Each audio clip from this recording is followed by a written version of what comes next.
All right, hello everybody. So we're just going to wait a couple more minutes, maybe just one more minute, for a bunch of people are joining us. So sit tight. Delighted to be connected. I can see all of you one at a time, and I hope everyone can see each other. But if you can see me, everybody please smile.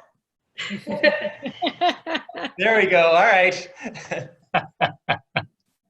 Actually, and we have people laughing as well. So if you smile and laugh, that's a double bonus in these difficult times. Yeah, you said it, Jamie, exactly. Yep. Now I can see everyone. Oh, good. Well, we have just an incredible group of people. We'll just maybe wait a minute or two and then get rolling. We're just looking at the numbers go up, and so when they camera on. Yep, Alan, and we can hear you. Yep. Jamie, you might want to make an announcement that if you're not on. speaking, to mute. Yeah, well, we're going to mute everybody in just a moment. So we're going to mute everybody. Well, I just wanted to make sure that I am on the line as well. Hans, yes. You are very much on the line, and Thank all of you would be in quarantine in a full suit, and we are honored to have you. Thank you. Hola.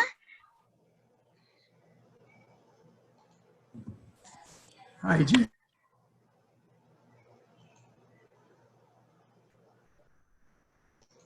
All right. I think I'm unmuted. Vanessa, am I unmuted? Yes. Okay, Yes. Perfect. All right. Yeah, I'm trying to mute all, but it's not working. So Okay. everyone's going to have to be right. So, democratic and mute themselves until they yes. have a speaking opportunity. Growing pains. So everyone, please mute yourself, or if you're in a quiet place, you can remain unmuted. So anyway, these are the growing pains of our of our new forms of organization. So first, I want to welcome everybody. We're really heartened to have you all here. A couple of thank yous before we get going. A special thank you to Vanessa Gottainer, who is a really incredible person who, when my first post went out, volunteered to help with everything, to help set up this call and this meeting and what follows. And she's just been an invaluable partner in this process. Ash Jane from the Atlantic Council. We've borrowed the Atlantic Council's Zoom account because it turns out that as wonderful as Zoom is, it's like this dive. Once you get into it, there are all these kinds of sneaky things to get you to pay more. And so we are doing this revolution on the cheap. So thank you to Ash and for all the great work that you and your colleagues at the Atlantic Council are doing. And thanks to everybody who is on this call. We have people from every continent, excluding the Arctic and Antarctica, from 22 different countries. We have governors, senior UN officials, scientists, artists, ballerinas, business leaders, investors, NGO leaders, movie producers, doctors like Avi at the front line of this, activists, civil society leaders, and we even have my beloved parents in Kansas City. And first and most importantly, I hope that everybody is safe. I mean, these are very difficult times and frightening times for everybody. So I hope everybody is safe. But I think we're also experiencing something new that's emerging, where we are all, and this experience now is an example of it, we're all coming together in new ways, finding new opportunities to create maybe different types of community. And that's something that it's exciting, but it also creates new opportunities for us to maybe think about doing things differently. And we're all here, I think, because in one way or another, other than my parents who have to be here, because in one way or another, we recognize that there's a mismatch between the nature of the global problems that we face and the way that we are organized to address them. And when we look around the world at all of the problems that we're facing, the biggest ones are falling into that crack. And so we're all at home and connecting this way because of this deadly pathogen.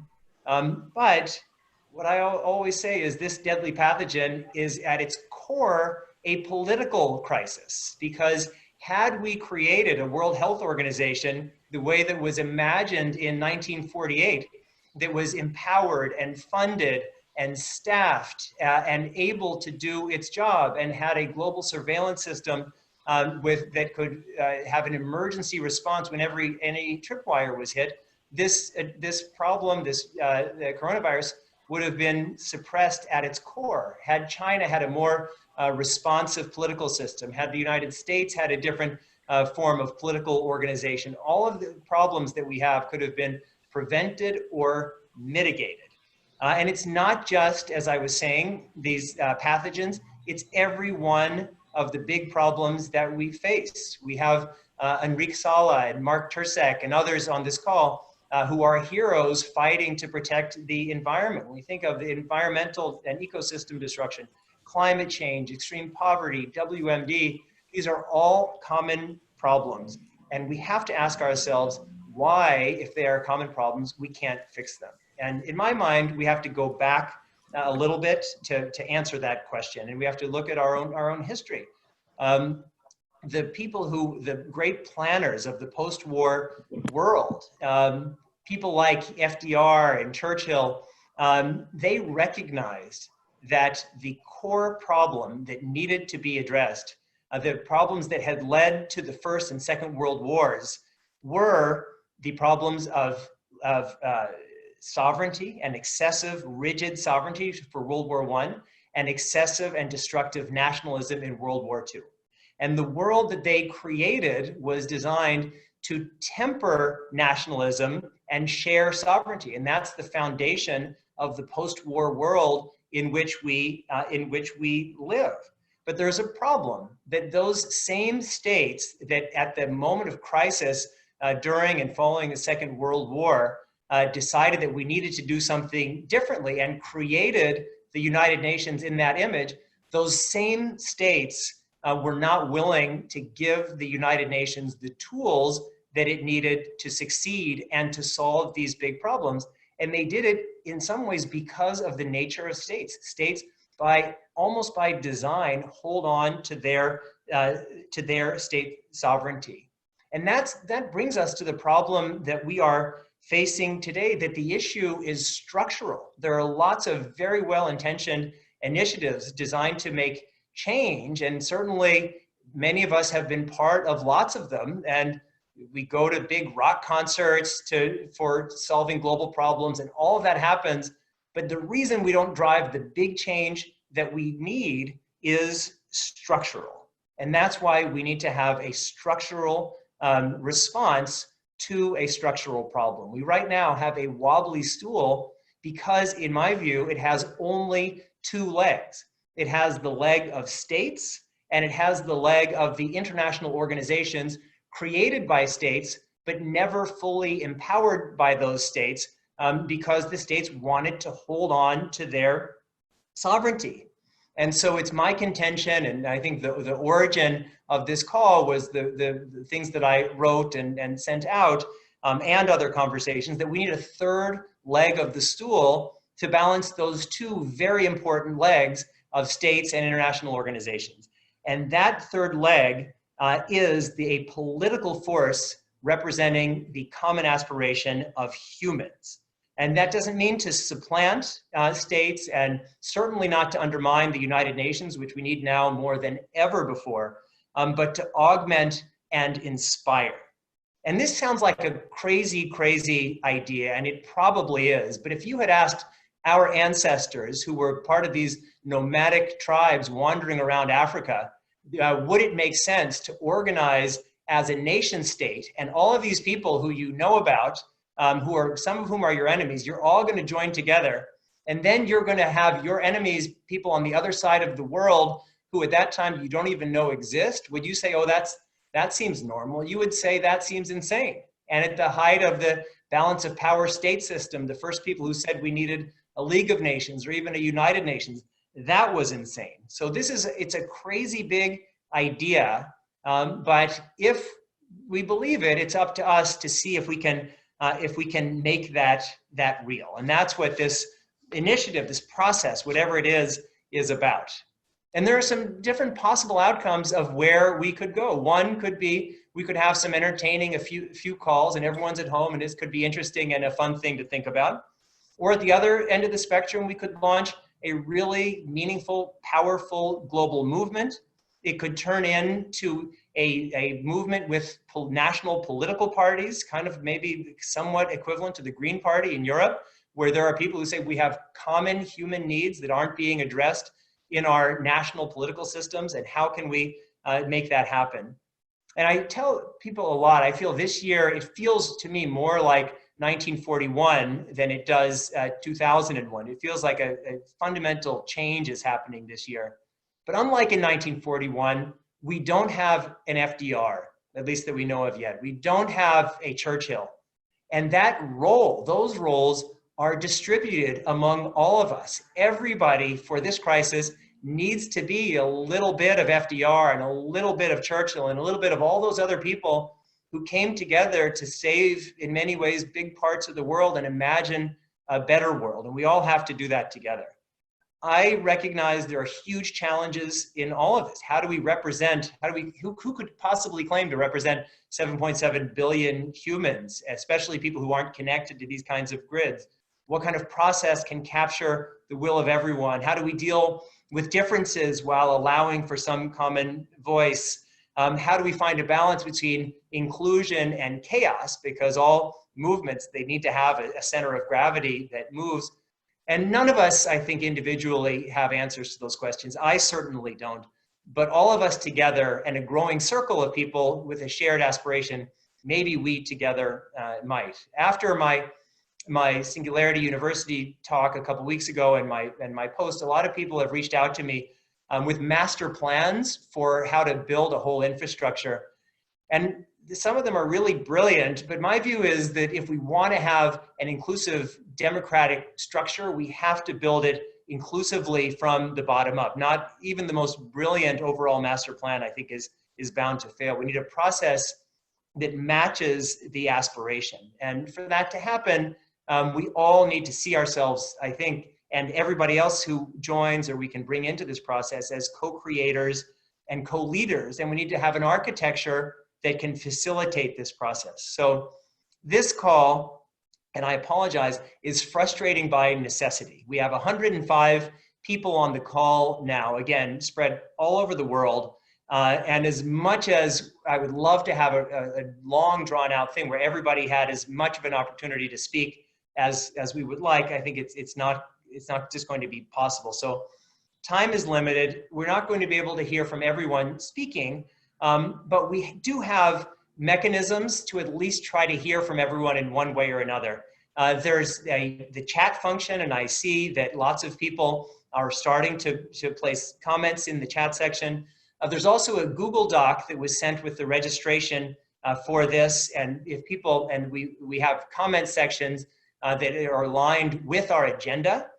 And so what we want is everyone to go into that Google Doc and add any additional comments. I mean, obviously we'll go through carefully the comments in the chats, and also for volunteering. If there's things that we all should do, things you'd like to volunteer for, to sign up for, to suggest, please do that. This is all a flimsy, rickety architecture, and it's all been done. We don't have yet any budget or any infrastructure. It's been so far just a very small number of us doing things with string and bubble gum. And so, outline of this call, just very quickly, we're going to start. I've asked two people to give brief introductory remarks. One is Lars Kluver, who's in Denmark, and he's the director of the Danish Board of Technology Foundation. And I thought that was a very good example, because Denmark has done a really fantastic job inside of the country of participatory democracy. And so we're looking at what would a global model of participatory democracy look like. And the second is Andrew Marshall, who's head of communications at the Atlantic Council, but also previously one of the key leaders of the One campaign. And so we're going to hear from Andrew about big international movements. What are the lessons that we might learn from that? And then we're going to open it up for everyone for an open, 3 different open conversations. One about the common concept for people's broad thoughts. One about how we can establish working groups and what types of working groups, and whether we can get the right list and people volunteering. And the third, I think maybe even the most significant, is how do we broaden this circle? I mean, this is a relatively small group, but if we're successful, we want to make this as open as possible. And that means open even to people who don't have internet access, people who are in parts of the world that aren't reachable, that aren't on Zoom, aren't doing a lot of other things that we're all doing. And how do we think about that? We unfortunately only have allotted 90 minutes at maximum for this call. Some people we tried to find a time that worked across all the time zones, but some people it's late at night. Our friends in Australia, it's early in the morning. So please forgive me in advance that we're going to have to be a little bit strict on time. And I know there'll be voices that are really important voices that won't be heard in this call, at least verbally. But we hope that the other mechanisms can help, and that this is just the very, very beginning, and there'll be many more opportunities. So with that, let me hand it over to Lars, and then Andrew will speak just after him, and I'll just come back briefly after that. Lars. Yeah, thanks, Jamie, and thanks for connecting to us and inviting us for this. I will give a very brief introduction to say the challenge of engaging citizens globally in policy dialogue. There have been actually very few global democratic processes where citizens were directly involved in structured participatory policy advice. We have ourselves at the Danish Board of Technology 3 times done that in a process that we call the Worldwide Views. We did that in collaboration with the United Nations and with different national governments connected to international, to global negotiations. And in one of them, we involved 76 countries in which we had citizens panels of 100 citizens in each country. Also, especially in Europe, we have a lot, because Europe, as Europe is, we have had a lot of multilingual processes of participatory citizen consultations there. They and other experiences with citizen participation show that, first of all, it's feasible. I've never tried to set up such a process without seeing afterward that it was absolutely feasible. A second lesson is citizens from all over the world are capable of providing well-founded answers to even very complex policy problems. It can be done with inclusion of a population that gives the outcome a political legitimacy. So that is to say, it can be done with near representative participation if you want to have that. And we also find that people everywhere in the world really want to take part in these processes if they find the topic important for them, their world, their children, their grandchildren. There are challenges though. For it to work properly, there needs to be national nodes in each country. Good reason for that. Text have to be translated. Citizens need to be recruited in a legitimate manner. Dialogues need to be moderated in local languages. And sometimes we even need to translate the outcomes in a cultural manner. Expressions do not necessarily mean the same in every country. Also, a challenge is that there needs to be some flexibility with regard to the format, but not too much, because we also need to be able to gather the input from everywhere and compare it. But in some countries, there is widespread analphabetism, and this means that text doesn't make much sense. We have to use storytellers some places in the world. Also, in other places of the world, women and men are not allowed or used to discuss with each other on policy. So, and we have other examples. So therefore, on the one hand, we need to have an approach that is well-defined and reasonably uniform all over the world. But on the other hand, it needs to be flexible enough to allow for these kinds of variations. A third lesson is that ICT platforms are certainly necessary. It cannot be done without using ICT platforms.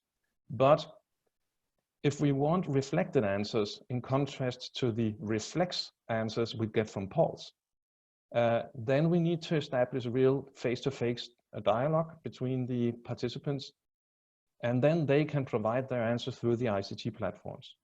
So this means that we also need to train moderators and facilitators in the different countries. It can be done, but it takes some structural work to do it. I would say that a choice needs to be taken when you start up a process like this. Do you make a movement of equally minded people that want to express their common thinking? That's one choice. Another is, do you want an open democratic process in which people of all trades are equally treated and have equal voices in the process? My answer to that is that if you want to have influence on such a process nowadays, then of course you can make a movement, but the very influential process is a democratic one, a process which is based on solid democratic principles. It should be the answer of the global people we get, not the answers of a club, you could say. So my input here, I will make it brief, as I said. My main input here is that based on the existing national and international examples of deliberative citizen engagement on complex issues like that, we for sure can say that it can be done.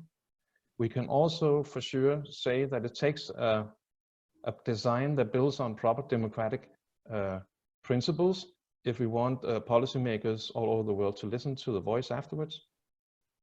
And we can for sure say that it takes hard work and it takes good organization. And I also need to say that we say that it takes enough cash. That's the only thing I would say. Thank you very much for listening. I look very much forward to the comments and the debate, and I will contribute as far as I can. Thank you very much, Lars. That was terrific. Can everybody hear me okay? Good. Much of what Lars will say, many of those aspects, I will end up, I think, repeating a little. I'm going to talk about global digital activism and building movements. So it's more relevant to that aspect of what Lars discussed as that basic choice.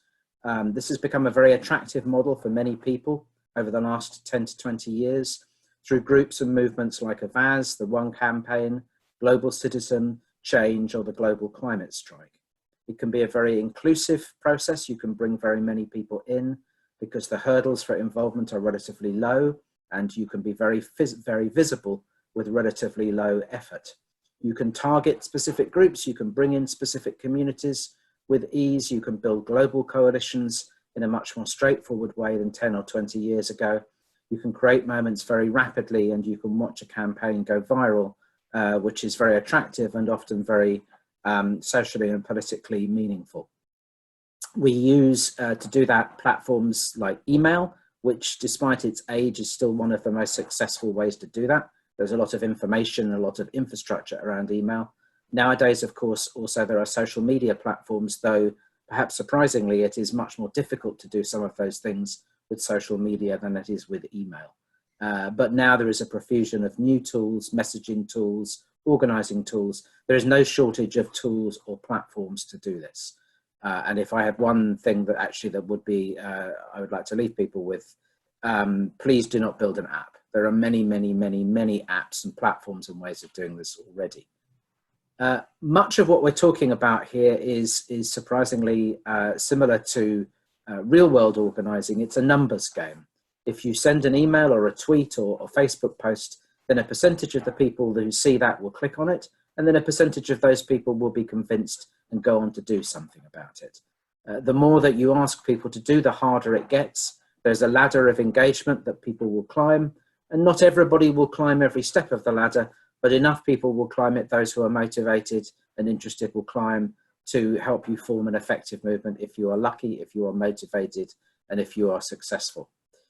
To repeat a point that Lars made, money counts. Sometimes you will see references to an amazing petition with 2.5 million signatures that has been presented to somebody. It's quite possible that that petition has cost $2.5 million to create. Very much of the success in this field is done with money and technology, and those two tend to go together. I think there are some very real limits to this form of digital activism and digital organizing that it is very important to stress. Some of the comments that people have been making in the chat, not everybody is able to access tweets or Facebook or email or television. There are real limits in parts of the world on those technologies. Some places have different platforms, but some people simply do not have access. You are making decisions about who you include and who you don't include. More than that, digital activism has its limits. Many of us are now blasé about millions of digital signatures on a petition. What does that really mean? Digital activism does not always cross over very well to real world activism, and that's very important. Lars again talked, and this is a common theme, about the difference between having a face-to-face conversation and a digital conversation. Both can be very real and very meaningful, but in different ways, and some things you cannot really do without face-to-face conversation. I would caution about the building of awareness, which is a common thing that people talk about. Awareness of an issue is very important, but it doesn't in and of itself drive change, which I think is what we are talking about here. Building awareness is important. It is not even it's certainly not a sufficient condition. It may be a necessary condition of change. And the thought that I would leave you with, which is again similar to Lars, I think, is that anything that you do when you're building a global digital movement has to be built around a strategy, a theory of change that goes beyond digital activism to be about actually achieving something in the real world. Why are you asking people to do something? What is your call to action? How is that going to contribute to success? Who can you partner and work with? Because very few movements achieve anything on their own. You will always need to and want to work with other people and to build a larger group, a larger coalition. How will you partner with them? And what can you achieve together? And what vision can you take to that to help to bring people around the cause? That's great. So thank you very much, Lars, and thank you very much, Andy. I think that absolutely those points come through very clear. Strategy is essential, and what we're trying to do, or at least to start imagining, is how can we have something that's strategic and inclusive and crowdsourced at the same time in this new space. Money, I think, eventually will be important, but we have to have we need to create a center of gravity and a momentum. And then I'm very confident if we need money, which probably we will, we'll figure out how to do that. And then just a final point before we open it up on grounding. I think everybody on this in this meeting would agree that if the majority of people want to do something horrible, that doesn't make it good. And at least for me, that was why in the original documents that I sent around, I tried to ground our efforts in the principles that have already been articulated in documents like the UN Charter, which has its issues about state sovereignty, the Universal Declaration of Human Rights, and the Sustainable Development Goals. But I think that a lot of these issues are complicated and need to be balanced. So with that, we now have about 15 minutes, and again, apologies that things are restricted based on time and capacity, for people's hopefully quick but thoughtful comments on the overall concept. So Vanessa is going to, I think, tag people who have volunteered through the chat, but everybody is open, and so apologies if as we open it up now, there's a little bit of cacophony, so bear with us.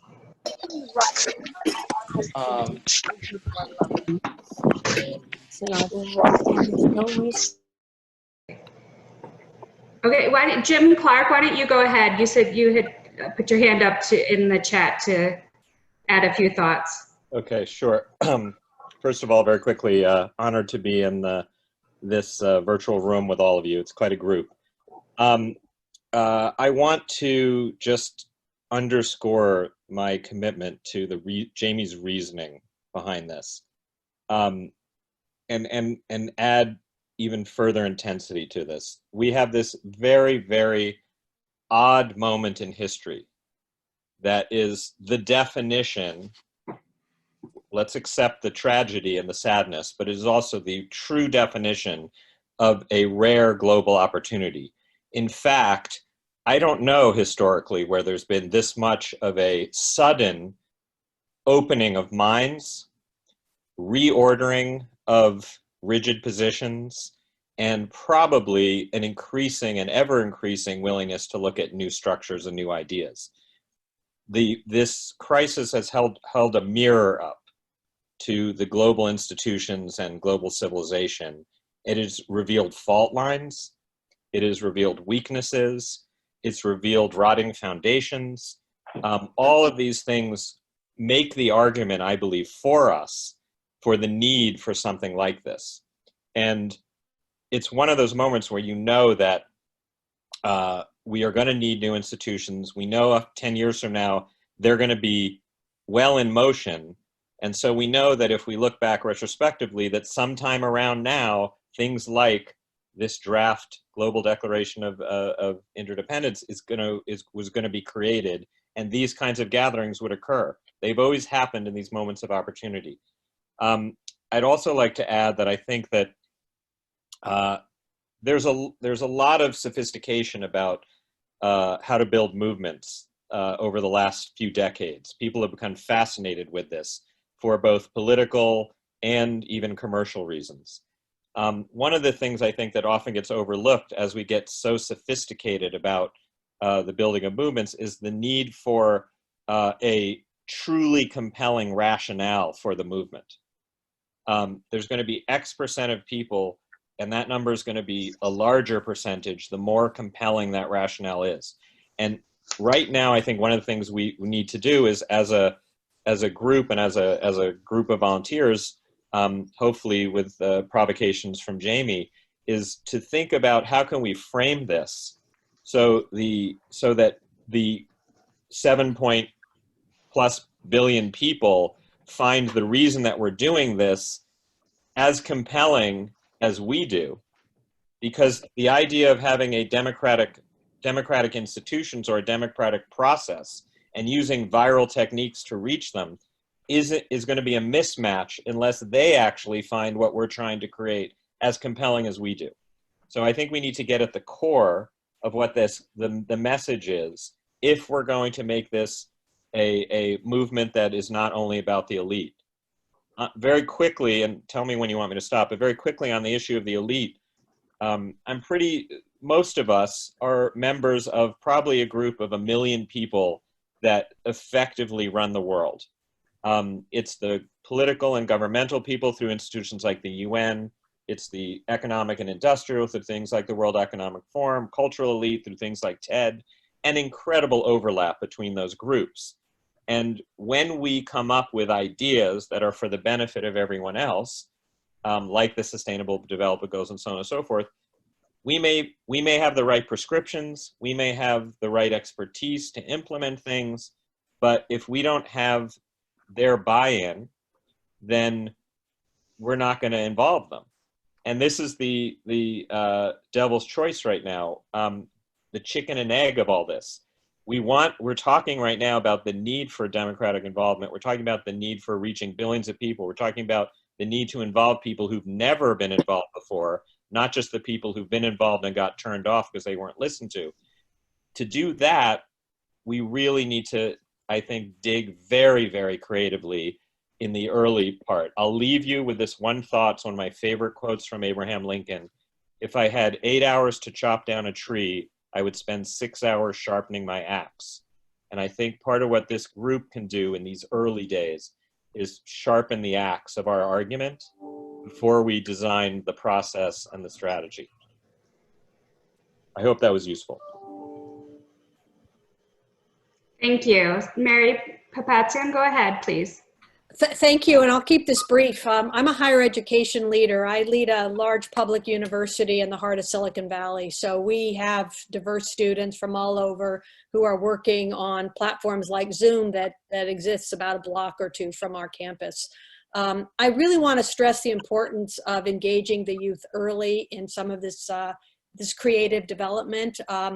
Back in the day when the United Nations was emerging, there was Eleanor Roosevelt had this Collegiate Council for the United Nations initiative as a way to engage leaders across the United States in higher education to believe in the values and to be committed to the goals, because these were seen as the emerging leaders of tomorrow. And I think we need to think that way as well. The young people already think globally.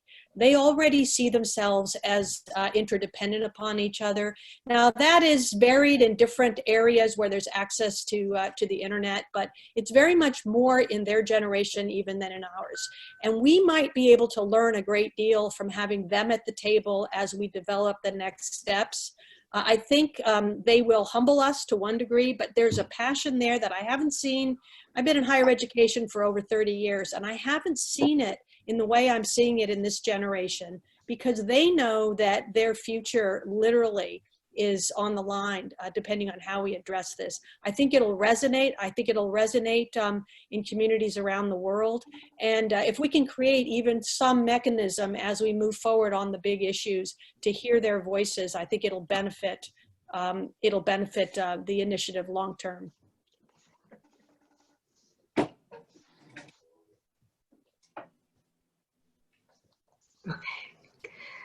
Forgive me, but go ahead, Vishaka.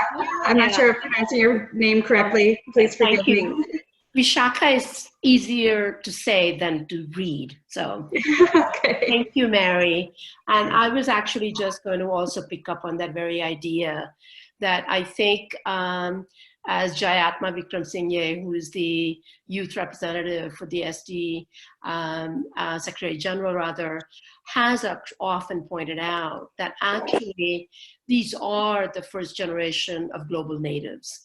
And I'm at Columbia now working on a very big project on youth in a changing world that involves 10 different countries. And one of the things we're learning from kids in Nairobi or Rio or Istanbul is that they actually know what it means to live locally, nationally, and globally. They have virtual reality avatars. They know what that means. And I think that the other thing we're learning as we're doing this project is that often the kids feel that they are impatient because they feel the systems are failing them. So one thing that we might want to really think about is right from the get-go, have kids in this combination. There are some young people I see, younger than me, but we need to have the Generation Z and the millennials. And at the same time, think of the systems that actually will work from their perspective, because the world we're talking about is the world that they're going to lead and how best to do that. So all of the questions we have about the how, let's really make sure that the what is important and combine the what and the how for the why. So as we go forward, I think that the systems of network of networks is another possibility that we should be thinking about. With young people, they are doing some of this work, especially when it comes to climate. So, and it comes to, in America, it has happened also with things like gun violence. So there might be ways that we can think about how we're going to actually populate this. And so Jamie, one of our charge should be how we bring those kids, young people, into this combination of shaping this initiative. Many thanks. Divya Chandler, go ahead, please.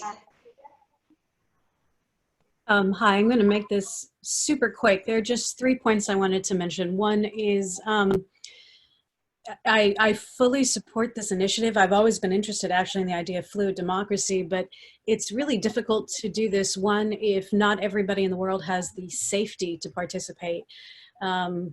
And there may be even a lot of distrust about certain kinds of governmental structures.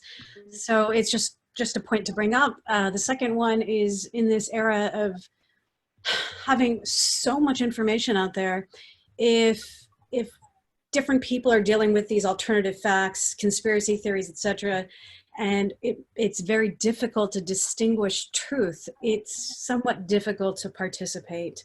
And finally, just as a neuroscientist, I would say that all of our brains are kind of wired to follow leaders. It's metabolically much less expensive.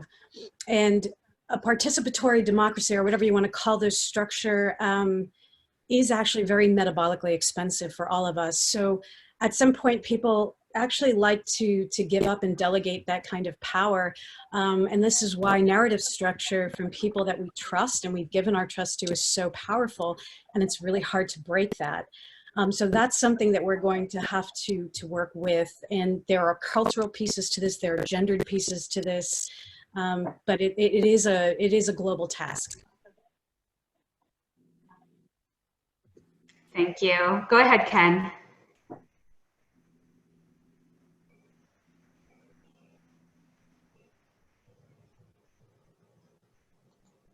Thank you. First of all, I'm honored to be with such an extraordinary group of folks. Thank you, Jamie. I would just like to add in that we now have 1 billion people over the age of 60 in the world. It's never happened before. And as we imagine ways in which to create an inclusive model for how we can all live with greater vitality and health and respect and well-being and more interdependence, as we aim towards youth and young, let's not by accident leave out those billion people who may still want to play a substantial role in the future. Thank you. Okay, Jamie, you want to move on to the next topic? You're on mute. Okay. Can you hear me? Yep, we can hear you now. Great. This is like the revolution in yoga pants. So I thought that was great. Thank you for all those fantastic comments. Definitely, everything made a lot of sense. Vishak, I think, framed it well. Why, how, what, who? And I think those are the big questions that we need to ask. And then, as I said before, we're not going to be able to accomplish anything other than getting started on this call. So it seemed to Vanessa and me that a next step may be for us to think about how can we, from this group, have sub-working groups and people who would volunteer to work on and think about together some discrete topics that we would together articulate, and then we can do a call in 2 weeks, and then those groups or a representative of each of those groups could then present what they've come up with. And so just some of the ideas that, actually, maybe I'll tell the process first. So process, I will articulate the ones that I've heard so far. If there are people, and then we'll have 3 ways of contributing. One is in the chat function. People can talk about ideas or speak up and raise ideas that they think we should be addressing. And then also we have the Google Doc where people who'd like to volunteer to work on a particular challenge can sign up, and then Vanessa and I will connect those groups, and hopefully you can have your own sub meeting and before our next meeting, which hopefully will be in a couple of weeks. So there were 3 that I had that we had in the initial email that went out, and then 4 that I think have come up in our conversations to this point. So one is what lessons can we learn from other experiences of popular democracy and global campaigns? So Lars and Andrew spoke to that, but we may want some subgroup of us to look more deeply. Iceland, for example, crowdsourced its 2011 constitution. It was a mixed result, but I think there are a lot of lessons from that. So that may be one. 2, what's the best architecture and process for what we're trying to build, including any crowdsourcing edits to the draft declaration, if we think that's a good thing to do. I mean, this is a very preliminary architecture of the Zoom call. We'll probably need more. We have some Silicon Valley people on this call. We have some really sophisticated business people. Maybe there's a way to think differently about architecture.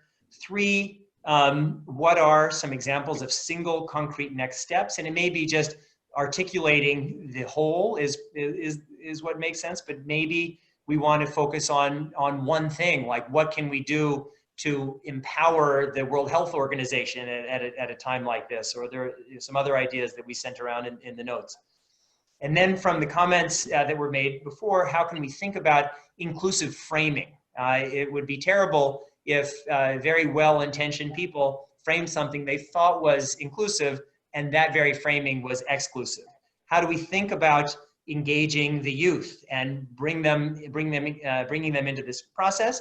Ken's great point that there's the youth chronologically and the youth of spirit, which is everybody. Number 6, how do we think of big picture strategy and systems? And number 7, which I think we can put off for a little while, is how do we think about money? I don't think we need money now, because that's the power of this network. We have something more powerful than money, which is our collective will and passion and collaboration, and these free tools and the Zoom account that we've borrowed from the Atlantic Council.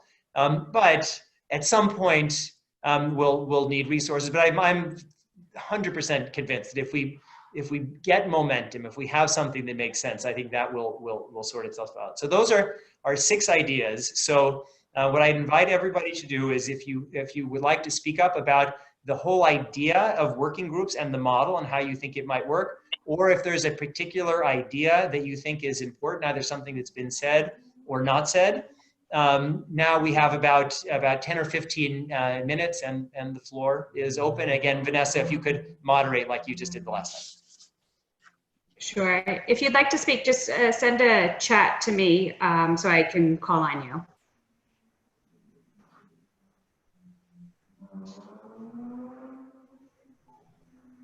How do you ask for the floor in this meeting? It doesn't Go ahead, show. you have the floor. Hans, go ahead and take the floor. Thank you. Well, I think this is very interesting indeed. Hans Corell, former legal counsel of the United Nations. I think that it's very important that we engage people around the world.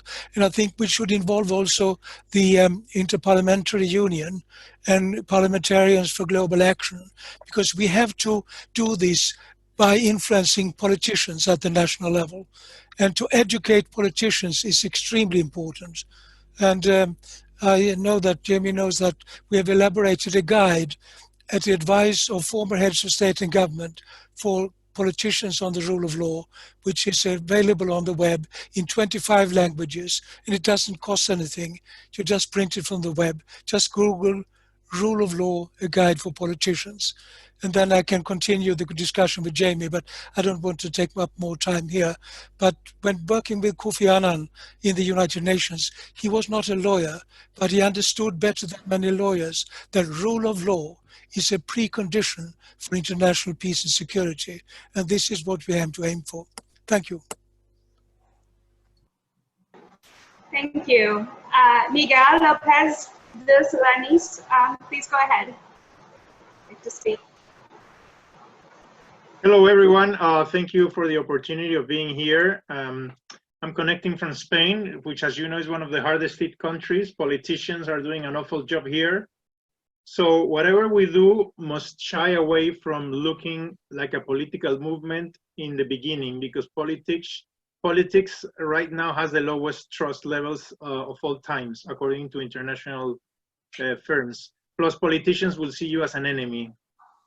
Given change is not going to be driven by politicians, but by society, I think we have to partner with existing organizations so as not to reinvent the wheel. That's why I like the network of networks idea, because there are already so many networks that want to change the world but don't have this global vision. Some of them do, but there are so many social organizations, entrepreneurs, you know, environmental groups in every single country. I've studied networks for a long time, looking at what works and what doesn't work. I run the international division of a global network of family businesses. It works extremely well.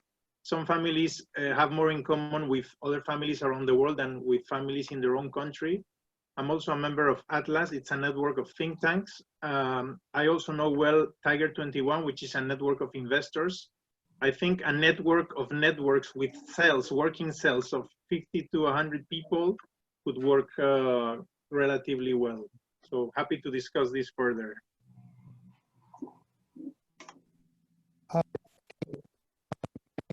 Stefano Wittkamper. I'm super excited about this. This is kind of a moment I've been dreaming for 20 years, not for a pandemic, but for global citizens from all over the world talking about how to redesign global governance. Back in January 2000, I helped to create a global association of youth organizations around the United Nations. By the third year, we'd mobilized 1 million young people. A few years later, I helped build technology for the Obama campaign. A few years after that, I got the White House to host its first Young Philanthropy Summit, and then then we brought it to the UN and became the first UN Global Young Philanthropy Summit, and we created the name Nexus to surround it. It's a global network of about 6,000 people, young people from wealthy families and young change makers. The purpose of it is to bridge communities of wealth and impact. I created it in order to realize much of the vision that we see here. I realized at the end of the 90s that the lack of an effective system of global governance was the reason we were not responsibly addressing climate change and many other issues. There are young people from close to 200 billionaire families involved in the Nexus network now. 2 years ago, I spun off 2 new organizations, one to help bridge the right-left political divide by bringing together Republican Democrat philanthropists called the Healthy Democracy Coalition, and a new one called the Global Governance Philanthropy Network. The idea is to get ocean, climate, refugee, grant makers working together on a shared vision of global governance reform, and then to integrate that with grassroots. And then the rise of global currencies shows that this is possible. Right now, if you have a credit card, you can choose to use Visa or American Express. If one of those credit cards had a global governance strategy behind it that isn't tied into just the American dollar and therefore the American political vision of the world, but a global, an upgraded system of global governance, then many people would just adopt that system. When Facebook announced that they were going to create a global currency in the Libra, it got the world's attention. Many legislatures blocked the development of it, but it has showed that the development of global currencies is inevitable. And if we tie it into local socially responsible credit cards and then have a world democracy that sits on top of it that's managed online using a platform like democracy.earth, if you're familiar with it, then we can have a new system. I posted a couple of links in there. There's a coalition of organizations working on the UN 75 commemorations that want to push for upgrading global governance. What it needs is a grassroots movement like this. And there's plenty of money out there to sort of back these needs. Just the grassroots mobilization and the mobilization need to line up. And that's why working with groups like the Family Business Network, or the World Economic Forum, or TED, or Nexus is a key strategy. Thank you. D. Smith, did you want to speak? Yes, thank you very much. Can you hear me? Yes, we can. Okay, great. Sorry, I don't have video right now. I'm calling from Texas, from Fort Worth, North Texas. And I think it's a very productive discussion. I run a private intelligence company called Strategic Insight Group, and we mostly deal with a lot of pension plans and other large investors who are investing for various kinds of parties, but often for people who are relying on it for their retirement. And I also am chair of the advisory board of the Institute of Latin American Studies at University of Texas at Austin. And so there are two things. First of all, I was very pleased to hear a lot of the comments about opening this up, and I think that that we need to really be aware that we need to look for and actively seek out answers that are not based on systems of the past. I think one of the things that I despair about in so much of the discussion right now is that it's all along this continuum of communism, socialism, capitalism, and it may be that the answers we need are orthogonal to that. They're somewhere else, and I don't think people are thinking outside the box enough, to put it in a conventional way. I think that we need to really look for and encourage people to develop different lines of thought that are not so dependent on the past. I mean, I think all those systems were developed to essentially to meet circumstances that are no longer relevant. We've changed, the world has been changed so much by all of the technologies that we've developed, that we need to come up with some new ways of thinking about this. And I think that's an extremely important thing, and I'm glad to hear that this group seems to be open to that kind of approach. But I would say we should emphasize it. The second thing, and then I'll hand it over to someone else, is that I think we need to be very practical in this. And one of the problems, I've been involved with many groups in the policy world, is that if it's too high flying and highfalutin and visionary, and not at the same time grounded in practicalities and in what we know about how humans react to things and human needs and that sort of thing, we're going to find a reception difficult, and we're moving into a territory where I think you're going to have globalism and localism, and how that plays out I have no idea. But I think that we need, it's not going to be what it was. It's going to be something very different, and I think that we need to consider the practicalities of how do we come up with ideas that has some traction on the ground, and that people can actually see are taking account of their needs and their worries and what they see as immediately relevant to their own lives, as well as creating a new vision. That's all I had to say. Thank you. Jacqueline Davis, please go ahead.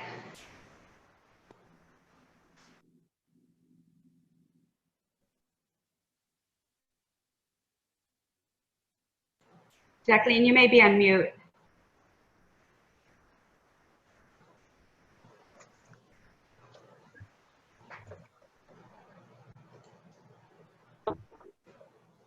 Okay. I was saying I'm very glad to be participating in this. Just to give, I think some history is beneficial. As in 3, there was a global interdependence movement that began. And every year through 2015, there were meetings in different countries from Istanbul to Berlin to New York. And these meetings included a youth group, and they included people from all over the years. And the idea was to talk about what is it we need to do to be globally interdependent, whether it was about the power of culture to do this or the various issues that were really were. Hi there. I think everyone should go on video off so that we can hear the speaker.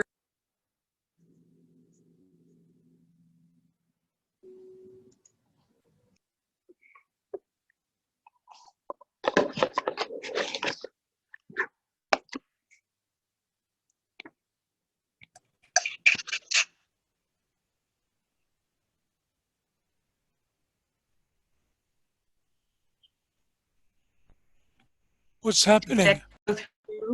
Yeah. So, can you hear me? Can everyone hear me? I lost you for a little bit. Yeah. So I hope it went through.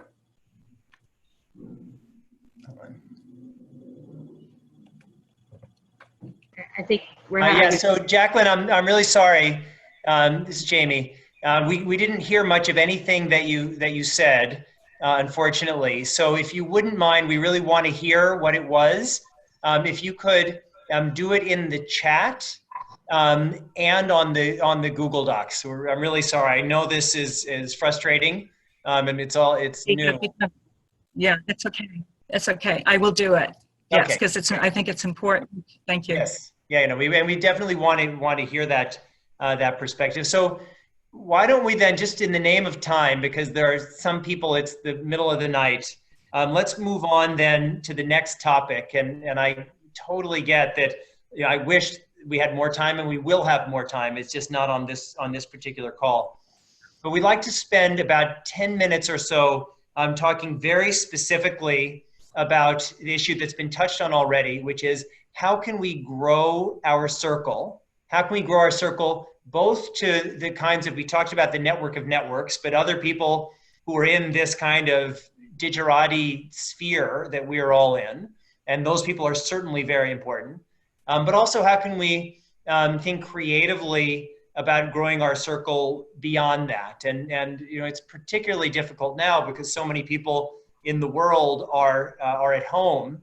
And so some of those things that we would have done in the past, I mean, Hans Karel and I are on a board for peace building that works on peace building and the arts, where they have theater troupes going around the world, and that's great, but that's not going to happen now. So are there other things, maybe using mobile strategies or other ways that we can do an imperfect, but better than otherwise job of bringing more people and more inclusive voices into this conversation? So if you want to speak up on that, please make that clear through chat. And again, Vanessa will call on you.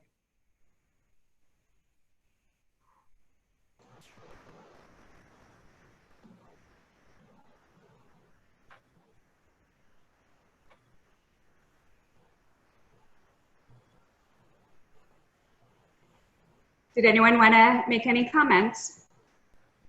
Well, Jonah wants to make a comment. Okay, I see now. Go ahead, Jonah.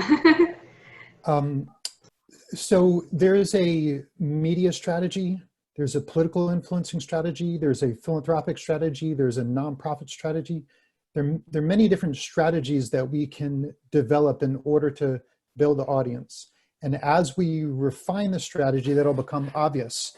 There are, how many celebrities out there would celebrate the idea of not my nation, not your nation, but our global nation, right? There's a whole PSA campaign. So who are the people who are specialists in organizing celebrities, right? we could create a council around that group. Who are the people who want to affect the creative arts? There's a small group of people can come up with 5 different strategies, and then based on each of those 5, there can be a different way of building audiences. I'll tell you the audience, the strategy I've implemented to build a global audience of philanthropists.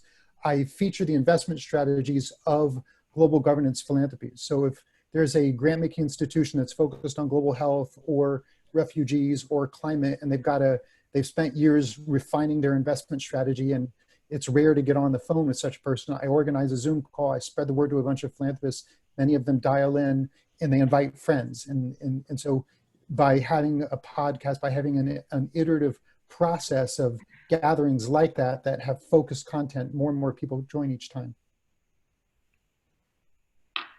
Yeah, I have to say, it's just very, very exciting to hear so many wonderful ideas.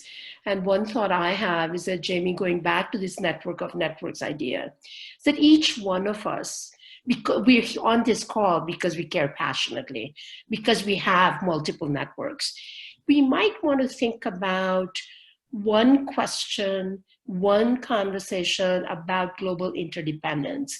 And that will require a little bit more thinking about what we mean by that and how we deal with it.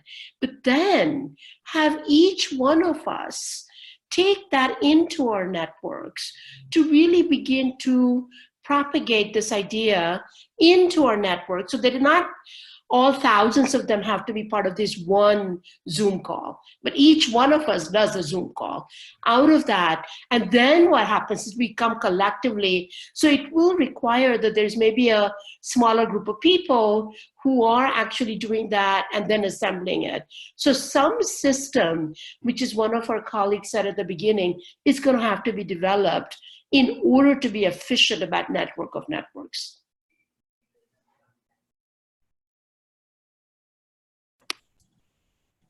Anyone else like to add any comments? Okay, perfect. Hans Corel, I think this is very important. And I mean, there are many networks. I've been working since I retired from public service in 2004 with the International Bar Association.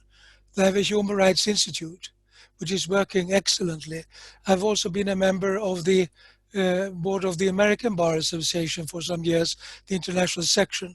And there are many people there who are very active in this field. So I think we should engage these people.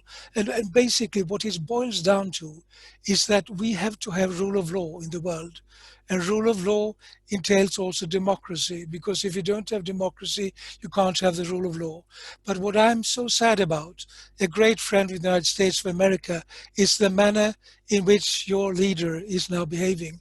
I met him with Kofi Annan some years ago when he came to offer his services to restructure the UN Secretariat. We need to repair it. And he came to offer his services. And I never forget how he behaved. And look now what's happening. We have to have statesmanship. Statesmen and women who can look to the horizon and understand that their responsibility is not only to America first or Germany above everything else, it is to the coming generations. And to do this, we need democracy and we need a world organization that works. But I think, Jamie, it's very good that you mentioned Franklin D. Roosevelt and Churchill and others who really made a change when they came together. And I would like to end by quoting what Franklin D. Roosevelt said when he came back from the conference in Yalta in 1945. He said before Congress on the 1st of March 1945, "To structure a world peace cannot be the work of one man, one party, one nation.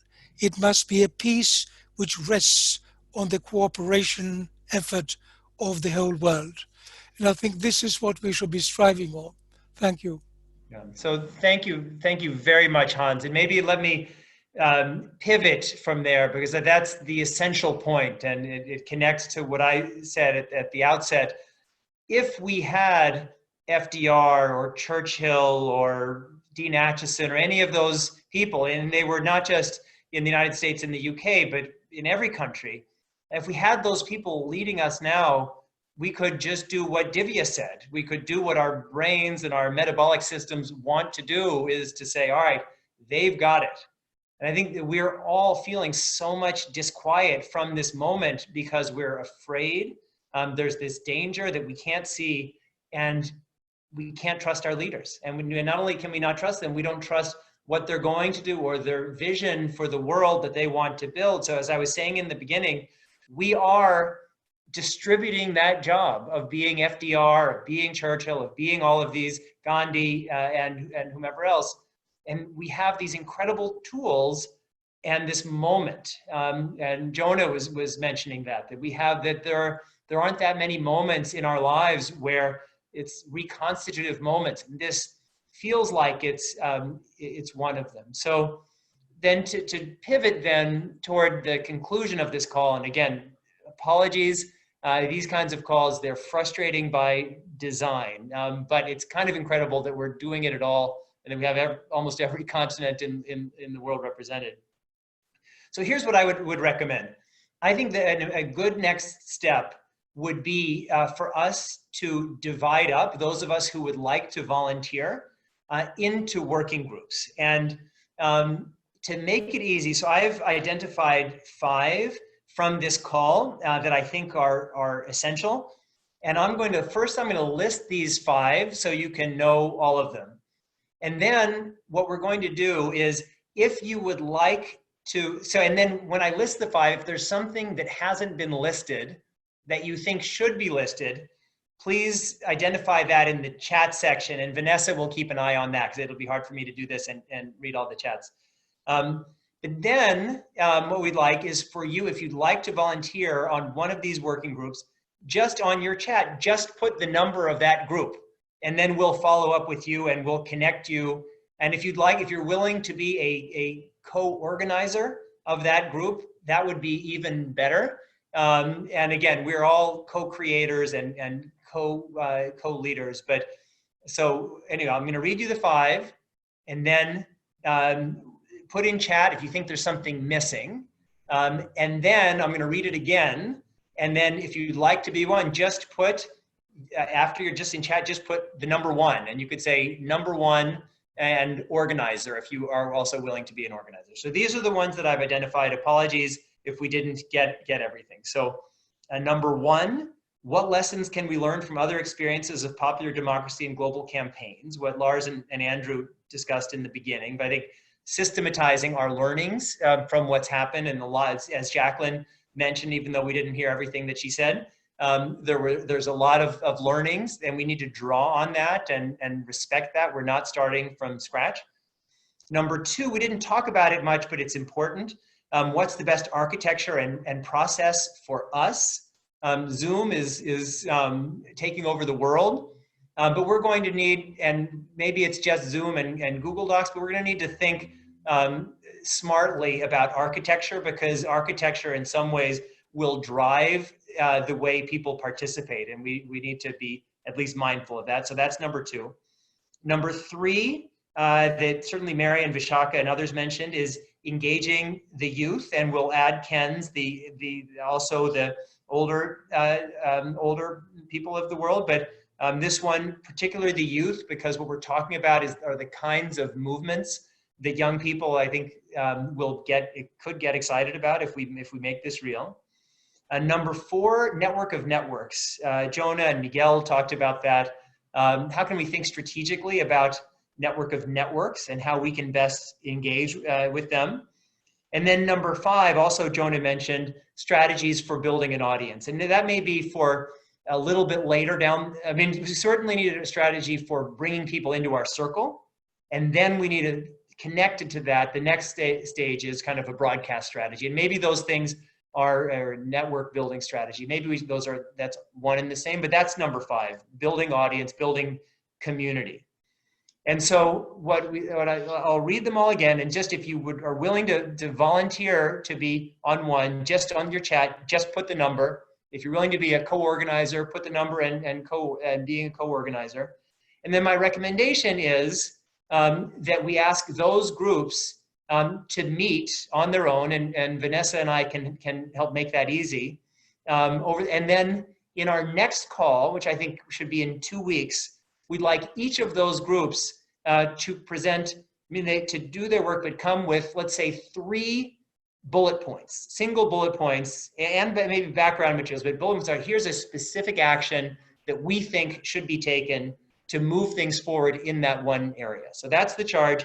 I'm going to read them out again. I'll do it slowly, and then you just put in a chat the number if you'd like to volunteer, and you could be on one or more if you'd like, and then co-organizer if you're willing. So number one, what lessons can we learn from other experiences of popular democracy and global campaigns?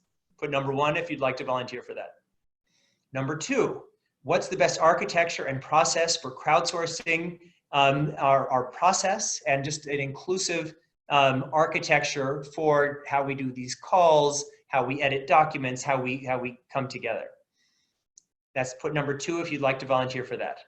Number three, how do we engage youth and bring young people into this conversation? And not only into this conversation, into this process and hopefully this movement. Number four, how do we leverage a network of networks, both for wisdom and community and connectivity and strategy? Because there's a lot of things out there, as bringing up Jacqueline's point that we kind of heard, we're not starting from scratch. We have to draw on things that are out there. And number five, it's related, so maybe that is similar to network of networks, but it's not necessarily so. How do we build audience and build community? Because there are lots of people who we want to reach who aren't part of Davos or TED or whatever of those communities. So how do we really build audience, including the people who would be least likely to automatically join in this conversation? So those are the number five. Please, in the chat, if you're willing to volunteer to be on one of those. And I think it's not onerous. It's just, if you do it, it will help you set up a Zoom conversation, and you can talk among yourselves and then come back to us in our call 2 weeks from now. So if there's anything else, anything that people feel is critical, I haven't looked at the chat because I'm trying to look in the camera to be, but Vanessa, is there anything added that we should also consider as a group? I didn't catch anything, but if someone did, go ahead, Shaka. Yeah. Vizishka, did you have something to add? Nah, just something that's going on in the chat, and that is that we really do need a common language and perhaps some refinement on this idea of the global interdependence. What do we mean by that? So we're all, and even a small group that actually comes together, because it's really important that we don't talk in generalities, but understand what we're coming together for. Yeah, I think that's great. Let's make that number 6. It's the framing. So that is a subgroup on framing. So that's number 6. Thank you, Vishaka. Okay, Miguel, why don't you go ahead and describe a bit more the group that you just put in the chat, your idea. No, I think it's exactly the same one that Vishaka mentioned. It's more one on the content, the driving north, the mystique, the purpose, what's the end point of all of these. We need to develop that message a bit more, that the vision. So a working group on that could also be interesting. Great. Because otherwise we have functional groups, but we need a group that refines a little bit the vision. Not everybody knows what interdependency is. Are we shooting for interdependency, for global peace, for exactly what? We need to refine that.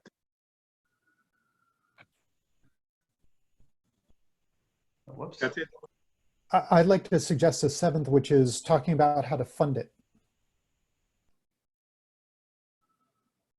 Okay. Yeah, okay, great. Terrific.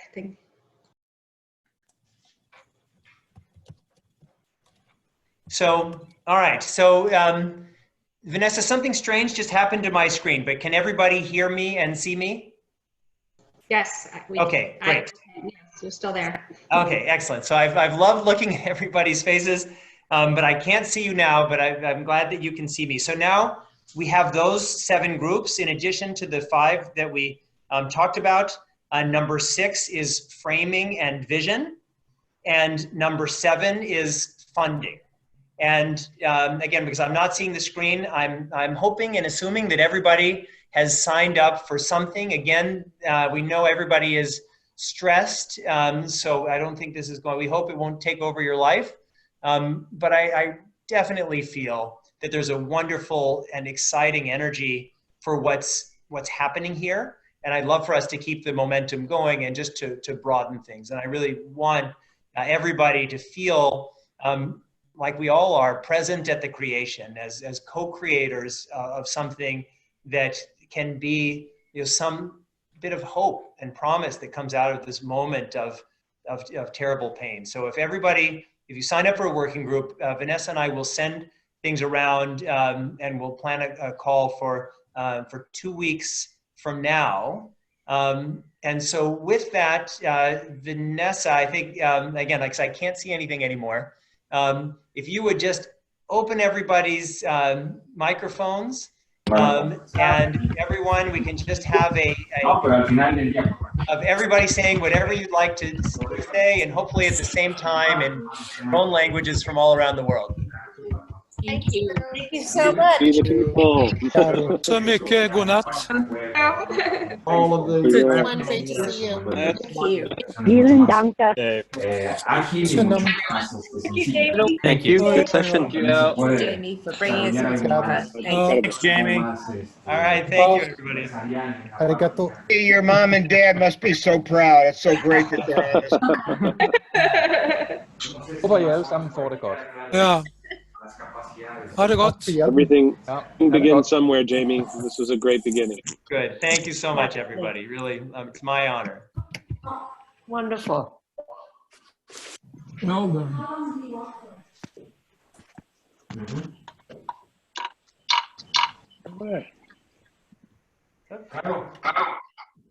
Por supuesto. Okay. Sí. Bye, everybody. Bye. Bye, everyone. Bye-bye. Have a good day. Oh, here we go. I'm back. I thought I was going off. I got off of something else.